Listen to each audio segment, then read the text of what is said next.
Cut చేసుకున్న ఎర్రగడ్డలు టమాటాలు వేసేయాలి. ఎర్రగడ్డ టమాటా లైట్గా రోచినాక దీంట్లోకి ముందుగా కట్ చేసుకున్న మునక్కాయలు, ముల్లంగి, అలాగే మీకు కావాలనుకుంటే వంకాయ, సీమ వంకాయ అన్నీ వేసుకోవచ్చు.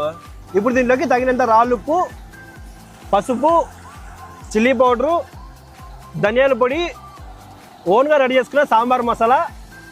మీకు కానీ సాంబార్ పౌడర్ కొట్టే టైం లేకపోతే రెడీమేడ్గా సాంబార్ పౌడర్ అమ్ముతారు, దానైనా వేసుకోవచ్చు.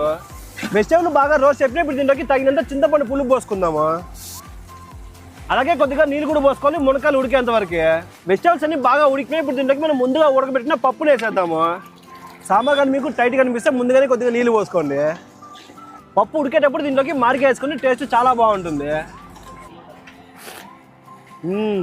టేస్ట్ అయితే మాత్రం పర్ఫెక్ట్గా సెట్ అయిపోయింది. ఫైనల్గా దింపుకునే ముందు దీంట్లోకి కొత్తిమీర, ఇంగువ పొడి, నెయ్యి పోసుకున్నామంటే మన సాంబార్ రెడీ అయిపోయినట్టే.